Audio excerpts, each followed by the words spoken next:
Alright, so Anshuman requested A Vox in the Void, The Descent of the Angel. Now, this is, it's apparently an audio drama, and I am all for that. But something that was done that I really approve of is this was kind of boosted by a couple of other people that have messaged me and said I need to check this one out the second they saw it posted in the request tab.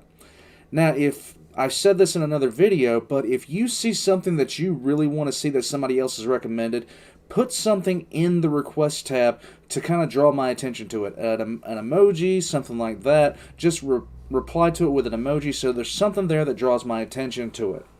Because what normally happens is I get home and I'm looking for something to take a look at. I normally write scripts later on in the night.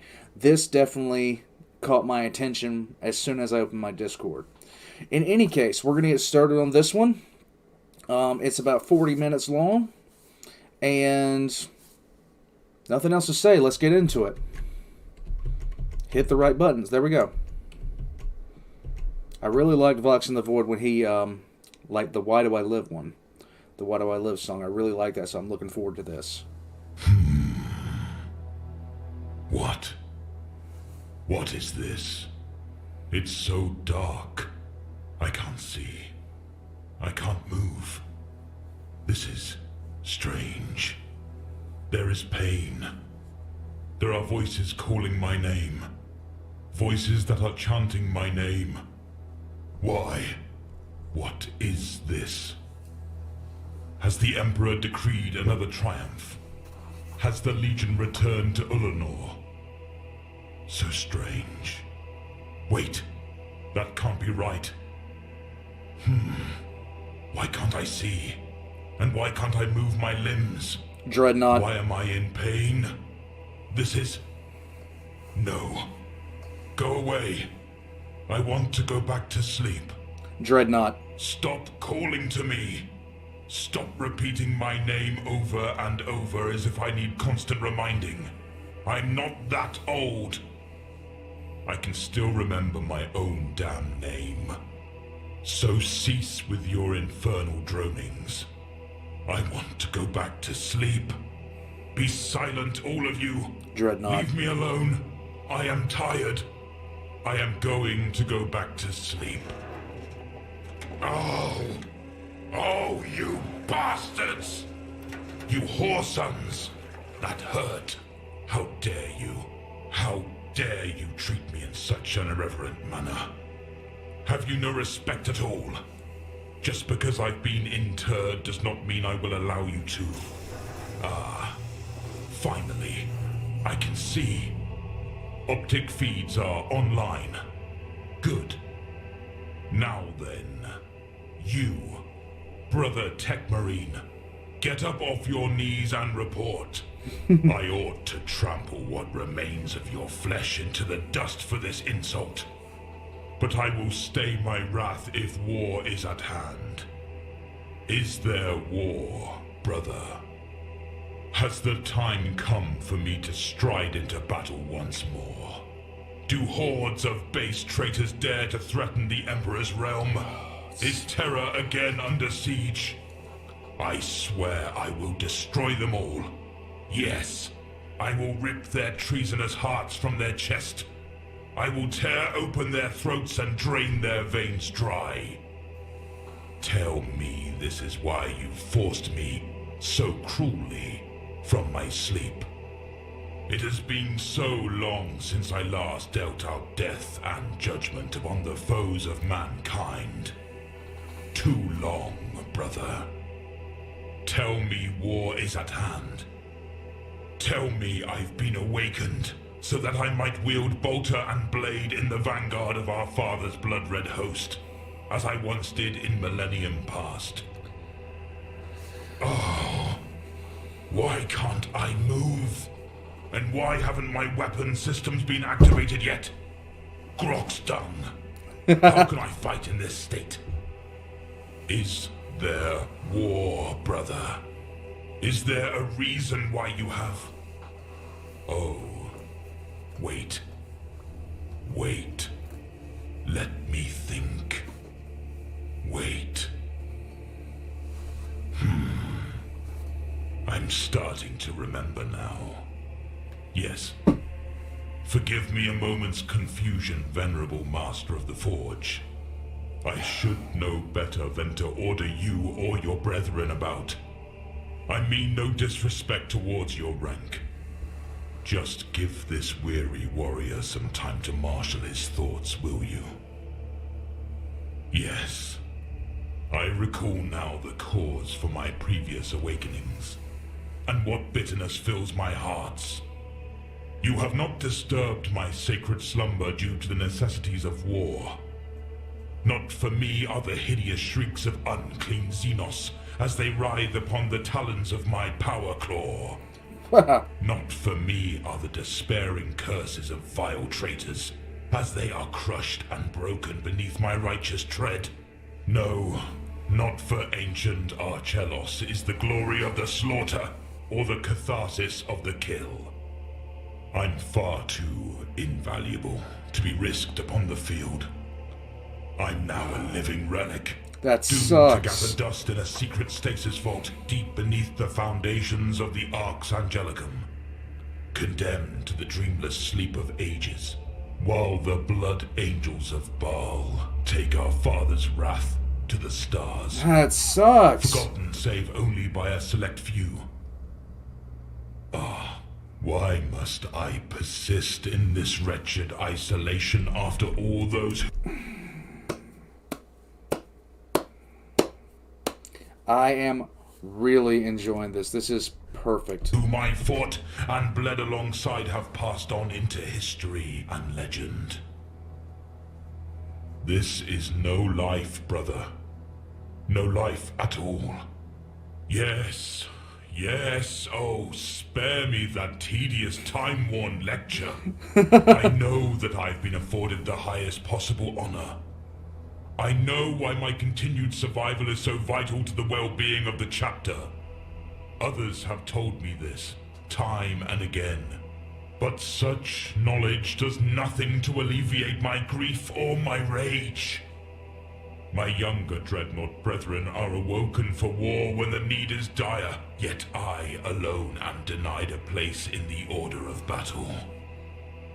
The last time I saw action was when I lost my temper and kicked your predecessor's predecessor across the room for aggravating me. That ought to tell you something. Yes, I'm well aware I am rambling. But why not? It's one of the few things I can... What? Oh. The chapter master himself craves an audience. Truly? Well, you didn't say so before, you pathetic excuser. Yes, I know I've been rambling. What of it? You deny me battle. You deny me blood. You deny me a second warrior's death. I would crush you if I could. Gah! Begone! Go! Send in the chapter master. He probably just wants me to advise him on some complex strategy or another. That's all they ever desire of ancient Archelos now. I'm far too important to be allowed to do anything else.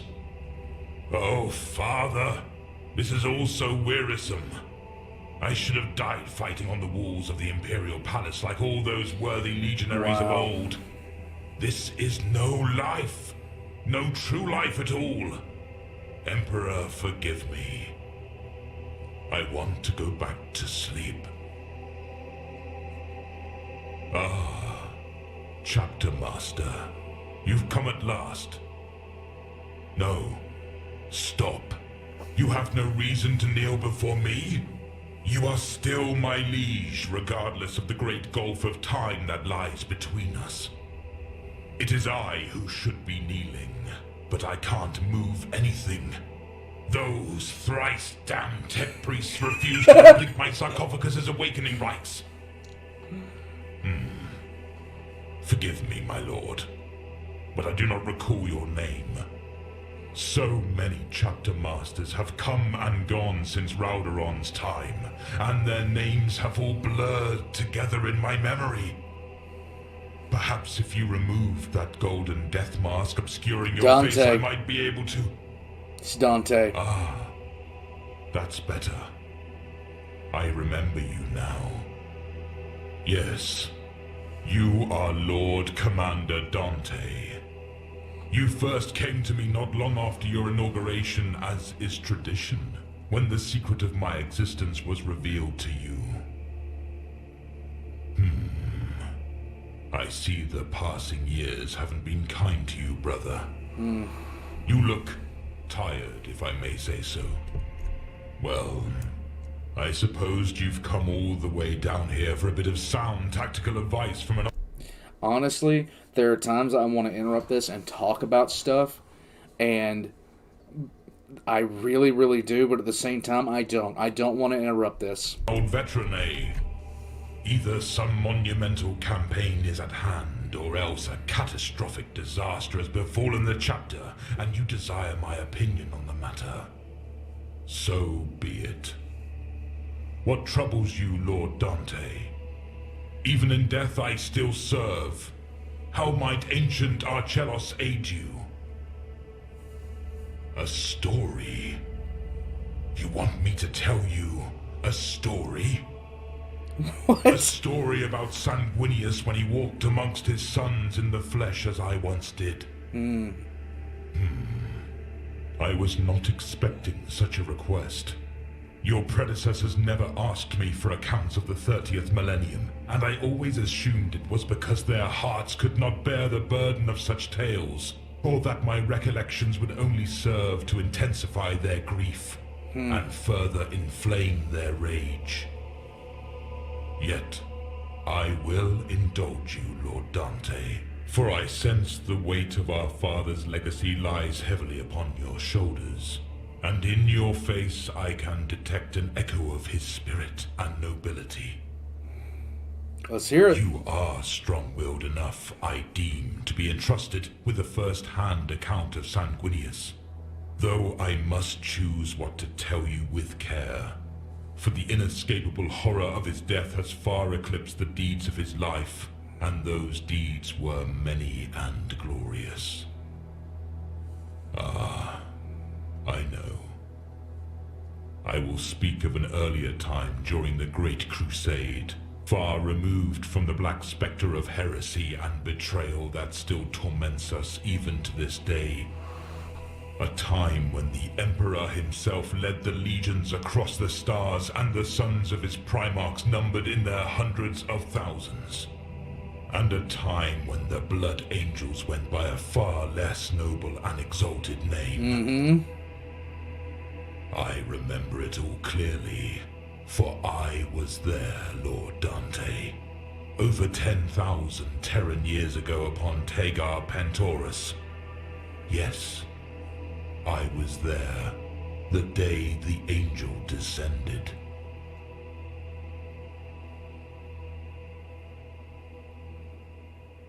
This has been outstanding. Tagar Pantorus, 5th planet of the Tagar system.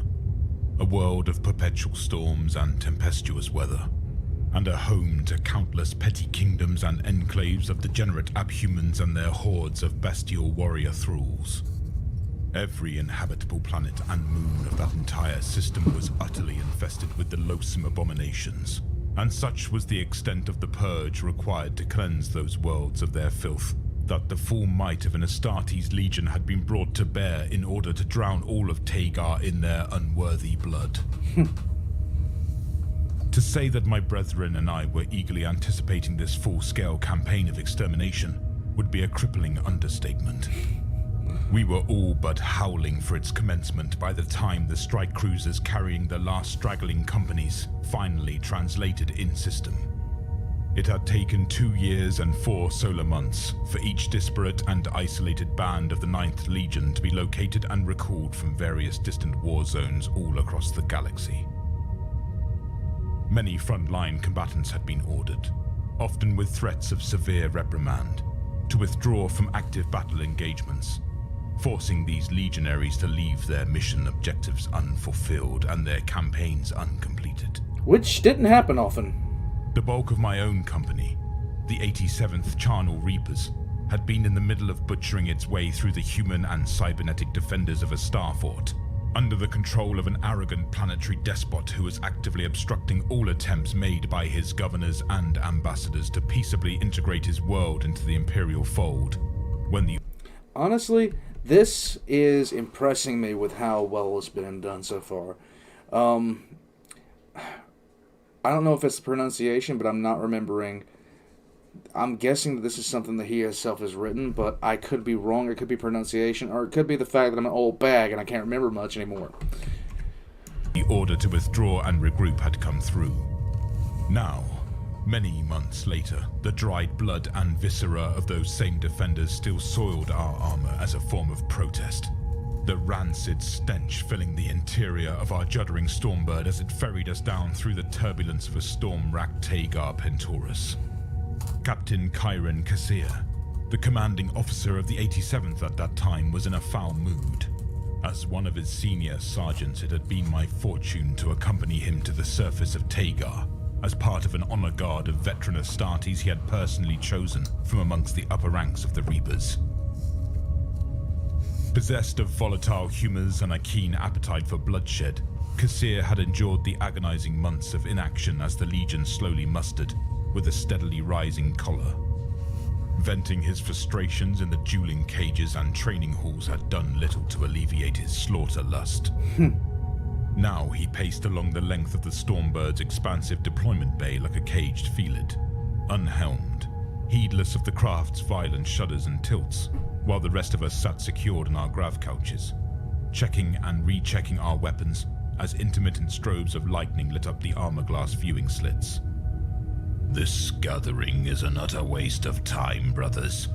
Ishidar Asoros has gone too far. Cass's voice was a raw, This is the rasping first. I think snarl this is of the cold first rage time as that he the stalked Blood Angels restlessly are back and introduced to forth. Sanguinius. The Xenos claws and spent bolt casings entwined in his tangled mane of ash-blonde hair rattling against his chestplate as the Stormbird continued to vibrate and shake around us. Seated across from me, Lieutenant Vakaras, Cassir's second in command, also helmless, frowned, causing the livid scar bisecting his narrow vulpine face to further mar his pale features. Yeah. Oh. So I'm coughing. The Blood Angels were recruited from some not so great sources, and they had a reputation that surpassed what the world leaders would become in terms of just... They were like a combination, before Sanguinius, the Blood Angels were like a combination of the Night Lords and the world leaders. They were bloodthirsty, they were savage, they were barely disciplined, they were the disgrace of a legion that other legions would later become. So, Sanguinius is one of those Primarchs that when he came into his legion, he literally changed the fabric of that legion. The Blood Angels of today were not the Blood Angels of the last. Ishidar Asoros is Legion Master Captain, as he has been since the unification of Terra. If it is his will that the commanders of the Immortal Ninth meet as one on the eve of the Tagar campaign, then he is fully justified in giving the order. Our Legion has not assembled at full strength since the earliest days of the Great Crusade. Our insular companies have spent too much time apart. This is an opportunity for us to reforge the bonds of our factitious brotherhood and prosecute a war that will be remembered in the annals of the Imperium for centuries to come. Kassir snorted dismissively, his bionic right eye glowing a sinister red in the dimly lit space. There is nothing Ishidar Asoros needs to brief us on, and certainly no lofty speeches concerning unity or camaraderie, which cannot be broadcast to the entire fleet assembly via Pictcast. We should be assaulting Tagar's primary abhuman stronghold, not engaging in pointless palaver with brother legionaries who doubtlessly feel the same as we do. Besides, true brotherhood can only be forged in the crucible of battle. And this is no... Oh, stop grousing like an old man with indigestion and be honest. I growled, having quickly grown weary of his endless grievances. You just want to kill. You desire nothing more than to slake your bloodthirst and raise up another mountain of corpses to the eternal glory of the Ninth. Well, brother, so do the rest of us. And so does Ishida Asoros. The Legion Master would not subject his captains to a muster such as this without just cause. This gathering is not a waste of time. If it truly was, it wouldn't be happening. Vakaras nodded in agreement as Kassir rounded on me with a snarl, his fangs bared. We had engaged one another in a brutal bare. What you just heard was the Hospitaller informing the pugs to stop having battle simulations in the kitchen. Because that's apparently what they're doing. Sorry. Are the pugs at war? The pugs are at war. The pugs are at war. Knuckled sparring session just an hour prior to planetfall, and my muscles still ached from the savage blows he had inflicted upon me. I was glad I had kept my helmet on so he couldn't see the smile twisting my own scarred features. Though he was my superior by dint of rank, I treated him as the whetstone upon which I perpetually honed my own skills. We were both natives of the man-made moons of Neptune, and had been inducted into the Legion at the same time during the solar reclamation.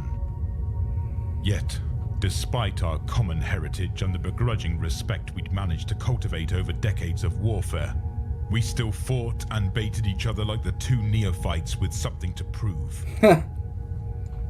Remind me again, Sergeant Archeros, why I chose you to join my honor guard. Kassir looked as if he wanted nothing more than to split my skull. I smiled again and shrugged my massive pauldrons, a human gesture I'd picked up from the serfs, which signified not knowing the answer to a question. Maybe it's because I'm the only legionary in the 87th with the balls to tell you to shut up when you start questioning orders and speaking ill of your superiors, Captain Kassir. I like this guy. I like him. Tense silence. Then Kassir's glare morphed into a vicious grin. A grin that informed me the next time he and I sparred, we would both be stripped of our armor and wielding screaming chain blades. Perhaps he was about to reprimand me. I'll never know. For at that moment, the pilot made his existence known over the ship's internal vox speakers. Captain, we have cleared the storm and will be landing at the designated coordinates in 3 minutes and 26 seconds. This has been well The done. Stormbird ceased shuddering as it broke through the cloud cover and leveled out. Kassir strode impatiently towards the rear deployment hatch, calling for a final weapons check. A glimmer of amusement flickered in Vakaras's icy blue eyes. Behind my visor, I licked my lips as I willed my rigid body to relax and my death grip on my chain axe to loosen. I yearned for battle with the same intensity as Kassir, and knowing no foes awaited us on the ground only caused my thwarted bloodlust to seethe in my veins with increased venom. Why had Ishida Asoros ordered the captains to assemble on the surface, when a fleet-wide broadcast or a hololithic conclave could have served the same purpose? I did not want to listen to some motivational speech as if I was a common Imperial Army foot soldier. I was a Space Marine of the 9th Legion. I wanted to rip and to tear. I wanted to kill. I was a beast with the face of an angel, a blood drinker, an eater of the dead. My brethren and I warred across the most benighted battlefields of the Great Crusade. A legion of gore-stained revenants that would not relent or retreat until we had utterly destroyed everything that stood against us. Whereas This is awesome. Primarchs such as Rogel Dawn and Gilliman strove to build up an empire in accordance with the Emperor's grand vision, we left only corpse-choked charnel worlds in our wake. We were specters, haunting the wild regions at the Crusade's advance, a terror loosed by the Emperor to cut a path across the stars, our hearts possessed of an inescapable darkness that was driving us ever closer to the abyss of madness. There was no light, no hope, only an unremitting existence of carnage and death that could only end with our own destruction. Yet I never lamented or cursed my lot. Mine was an uncelebrated and thankless duty, but I performed it gladly, caring nothing for the future consequences. For as long as blood needed to be spilled, I was contented. This was the attitude of the Tagar Ninth. Pentorus, 5th planet of the Tagar system. This was the attitude of the Ninth. The Ninth were just on a different kind of level. There were some Primarchs that had drastically bad effects on their legions. There are some that fit their legions perfectly. Gilliman fit his legion perfectly. Lorgar undoubtedly damaged his legion. Conrad Curse undoubtedly damaged his legion. Vulcan made his legion stronger. Sanguinius, what he did to the Blood Angels Legion is unmatched in terms of the change in perspective, attitude, outlook, and the general overview of the Legion itself. A world of perpetual storms and tempestuous weather. And upon an open, muddy expanse of her rain-lashed hide, we assembled. The grim captains of the immortal Ninth and their chosen warriors gathering together as one, heeding the summons of our Legion Master.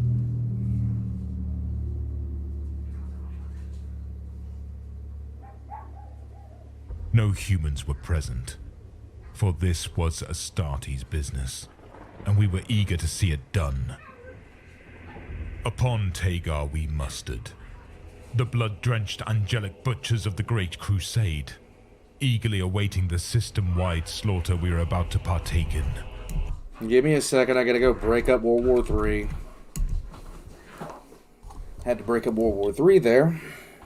They're playing, but they're being loud. Hundreds of crimson-clad legionaries, most with fresh blood ritualistically daubed upon their faces and armor, formed up before Ishidor Asoros' personal Stormhawk interceptor. Claws of lightning tore across the dark, roiling clouds above, though the torrential rainfall had abated for the moment. Thunder boomed like distant artillery. The Legion Master stood apart from his retinue, a striking figure of legend and regal barbarism, in his skull-bedecked artificer warplate. Unified at last, we waited beneath our wind-whipped banners, our insatiable blood hunger simmering just beneath the facade of our coldly serene features.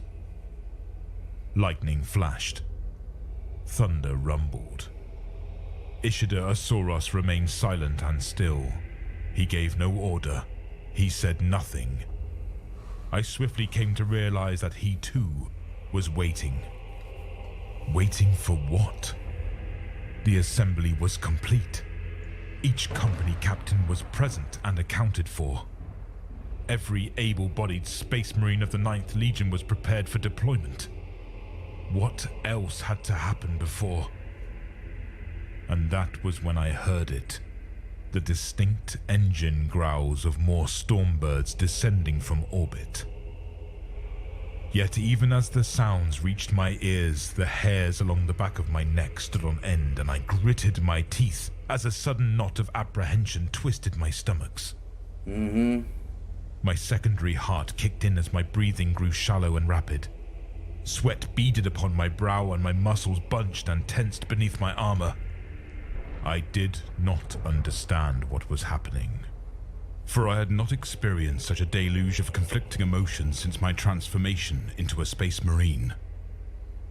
I tore off my helmet and took a great gulp of rain-damp air. Catching the scent of Astartes' blood, I turned and saw Cassir had bitten clean through his lower lip in his agitation. Our distress only intensified as the stormbirds drew closer to our position. Those aren't our ships! A legionary somewhere behind me cried, and a second later, I saw that the approaching craft were liveried in bone white and bore the emblem of the 16th Legion. Sons of Horus. These transports belonged to the Lunar Wolves. Oh, The legionaries of Horus Lupercal himself were disrupting our assembly. I was not briefed concerning this. Cassir snarled in outrage, his anger quickly rising to the fore. A few captains began shouting questions at the Legion Master, demanding an explanation for the unannounced arrival of our uninvited cousins, even as the Stormbirds began their final approach. Ishidar Asoros and his lieutenants marched from the shadow of the Interceptor, which then lifted off, ceding the landing ground to the Lunar Wolves' ships. Wordlessly, the Legion Master re-marshaled his warriors in front of the legionaries comprising the first rank, and together we watched as the Stormbirds set down one after another in perfect synchronized succession. Their assault ramps slammed down, and in under a minute a troop of 16th Legion Astartes stood arrayed before us, their faces obscured behind their crested helms, their polished bolt guns held in readiness across their chests, their alabaster power armor brightly lit by the sporadic flashes of lightning. The final Stormbird to land was festooned with storm-tattered Chthonian war pennants, and it seemed to my eyes that the entire vessel Horus. was enveloped in a nimbus of ethereal light. That would be Horus. My whole body was trembling in anticipation by this point, and my jaws were clenched so tight my molars were in danger of cracking. Is it Horus? Lieutenant Vakarus whispered, and there was a tremor in his voice, akin to fear. Horus Lupercal come. The final ramp slammed down in a spray of mud. Two full squads of elite Justarian and Cataphracti pattern Terminator armor deployed in unison before separating and forming a processional walkway between their hulking bodies as they turned and faced one another. Cassir scoffed, for we were not men easily impressed by displays of pomp and ceremony, or by the strength of arms. Still, Ishidar Asoros gave no order. My eyes were drawn to the top of the ramp and the gold-lit interior beyond. A lone figure now stood, silhouetted against the light where none had stood a second before. And by his stature, I knew him to be one of the Emperor's sons. The breath caught in the back of my throat. My twin heart stuttered within my chest.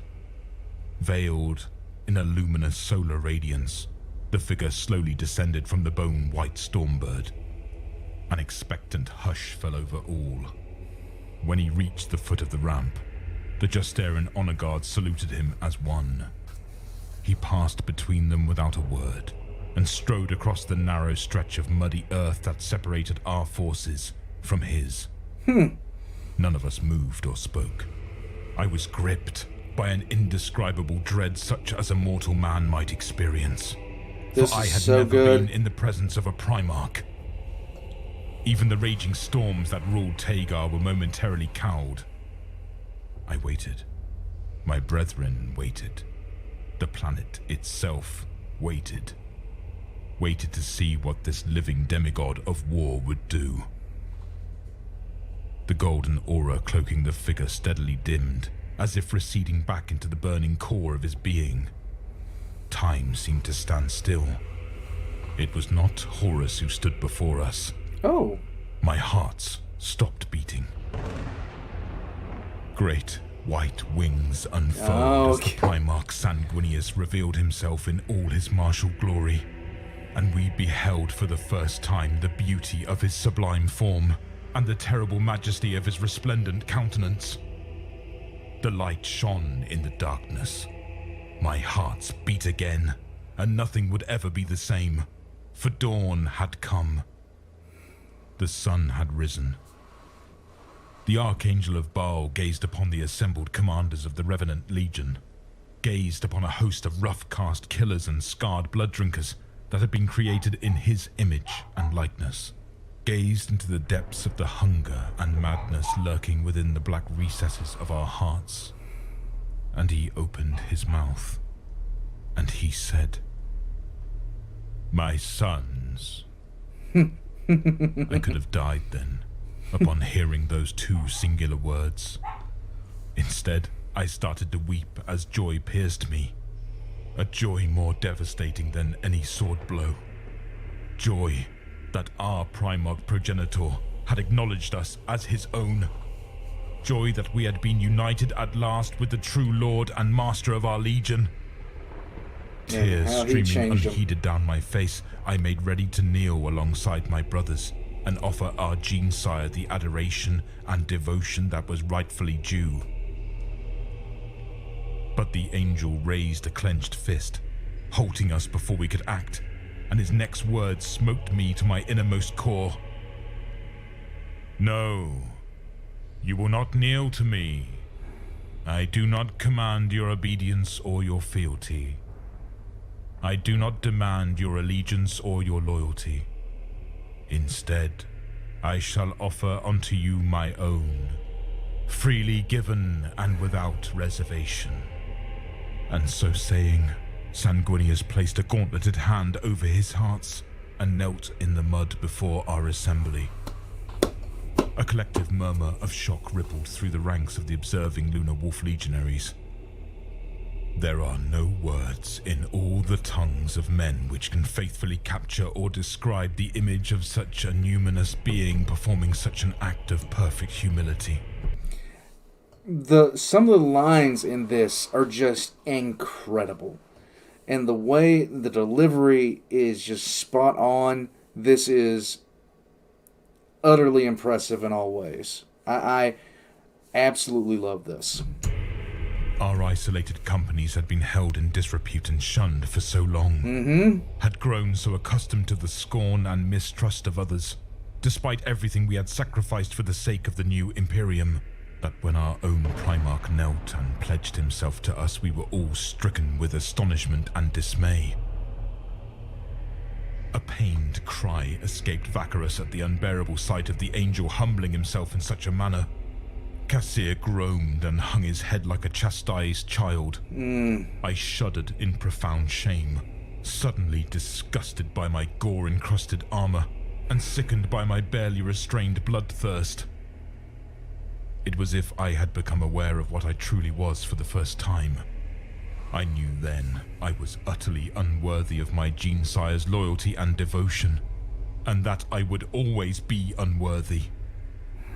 It was Ishidar Asuros who delivered us. Steeling himself, the Legion Master stepped from the front ranks and approached the kneeling Primarch. Visibly shaken, he placed his hands reverently upon Sanguinius's golden pauldrons and looked him full in the face. On behalf of the captains of the 9th Legion, I accept your fealty and honor your allegiance, son of the Emperor. God, this is good. By all. Rise, Father, arise and lead us to glory and to victory. The scions of your blood stand ready for war. Sanguinius stood, and in that moment the heavens of Tagar opened and a torrent of rain hammered down upon us in a sheeting downpour that rattled off the Lunar Wolf's stormbirds and cleansed us from head to heel of the dried blood and gore fouling our faces and armor. The angel tilted back his head and closed his eyes as the rain washed over his face, a faint smile upon his lips.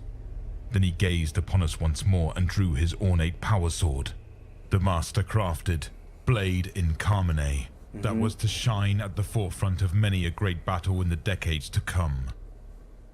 The Primarch's voice rang out over the landing field and rose on the wind to challenge the rolling thunder. Warriors of the 9th Legion, sons of wrath and blood, I have come to you from the deep desert and across the distant stars to take my place in my father's great crusade. Will you fight alongside me for the realization of the Emperor's dream and for the unification and betterment of all mankind? We did not roar our assent at the top of our lungs as Space Marines from certain other legions might have done, for that was not our way. Instead, each legionary gripped his favored melee weapon and thrust it upwards into the stormy sky. A forest of battle-ready blades springing up and joining our Primarch's uplifted sword in a grand sweeping gesture of unity and brotherhood. I held my chain axe aloft, my heart swelling with pride and conviction as we broke formation and thronged about Sanguinius like enraptured children. The boldest among us reaching out to trace their armored fingertips along the angel's mighty pinions. The Lunar Wolves stamped their feet and clashed their bolt guns against their chest plates in a martial display of solidarity. Lightning flashed. Thunder rumbled. Our tears mingled with the pouring rain. This and is in so my good. joy I embraced Captain Kassir, inwardly vowing to cherish him forevermore as my battle brother, and to cease coveting his rank as I had secretly done for so many years. For my legion had been made whole. My brethren had been made whole. I had been made whole. This is just amazing. The Knight's first steps along the path of its gradual rebirth had been taken. Our Primarch, our father, had come to us at last. The light had shone in the darkness. Hope had dawned. The angel had descended.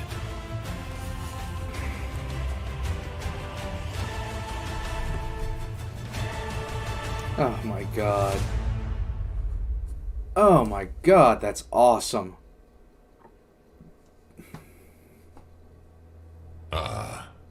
Forgive me, Lord Dante. I didn't intend to make you weep so profusely. But do not be ashamed of your tears. I would weep with you if I still possessed eyes. It's all right, brother. Go on. Lean against my chassis and weep. I won't tell anyone. We all wept that day in the rain. And if I remember rightly, our father did as well. Not all tears should be born of sorrow and lamentation. The light that shone in the darkness all those long millennium ago still shines on, Lord Dante. It shines on in you. In you and in the souls of each and every man and woman who struggle in 1,000 different ways, both great and small, to make this dark galaxy a brighter, more prosperous place for mankind. Did Sanguinius sacrifice himself in vain? No. The great angel lives on, not only in the blood angels and their successor chapters, but also in the hearts of all those who carry on the Emperor's great dream by their seemingly insignificant acts of bravery and selflessness.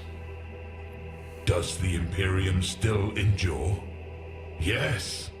It has endured because for over 10,000 years the human race has held the line against the Xenos hordes and the minions of chaos, and has refused to go gently into that good night. And if mankind wills it, the Imperium will endure for another 10,000 years. It will endure until the heat death of the universe and the extinction of all mortal life. Ah, throne. All this talking is making me very tired.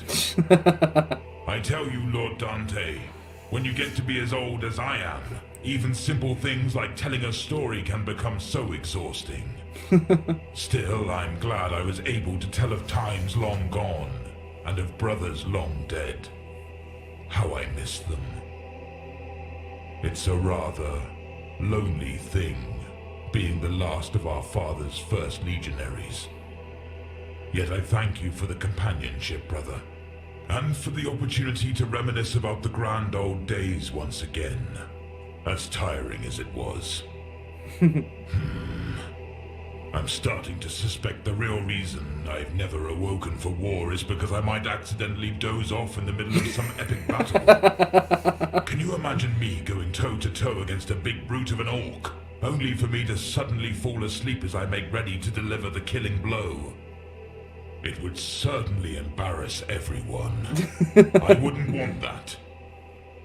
Oh, the Master of the Forge has returned, I see. I suppose this is farewell then, Lord Commander Dante. I may never speak with you again in this life, but know this, brother.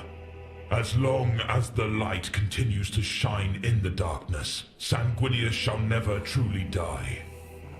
As long as his sons hold true to the honor and the nobility he worked so hard to revive and nurture within us. As long as they stand ready to fight and to sacrifice themselves for the preservation and betterment of all mankind, even unto the end times, then the legacy of the great angel is assured. So go forth, Lord Dante. Go forth and be that light. And as for ancient Archelos, well, it's now high time he returned to his long slumber. Yes? Yes. Good. I am very tired. Fight well, brothers. Go kill some orcs for me. And never forget the great inheritance entrusted to you. Farewell. Time to go back to sleep. Oh, this was amazing.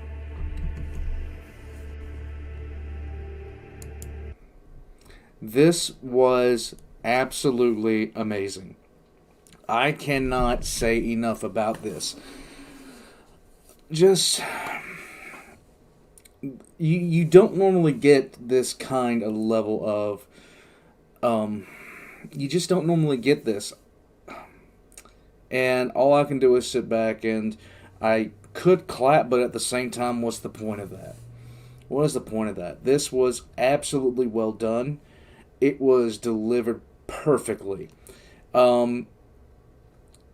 Even though there's no one else talking but him when he's been awoken as a dreadnought, you can envision everything that's going on.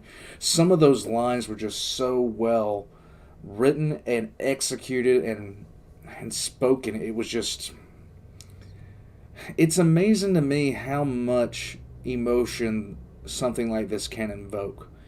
Because we put so much into these characters and into these stories, and one of the greatest things about 40K is the amount of immersion that really enjoy the lore put into it. I know I sit there and I just try to get inside the head of, like, Sanguinius, this guy, Conrad Curse, every once in a while Gilliman. I refuse to do it with Tal, because if I did it with Tal, I'd have to hit my head and just slam my head in the car door, because I hate Tal. Anyhow, this was an absolutely outstanding recommendation. If you have recommendations like this, please jump in the Discord, pop your recommendation in there.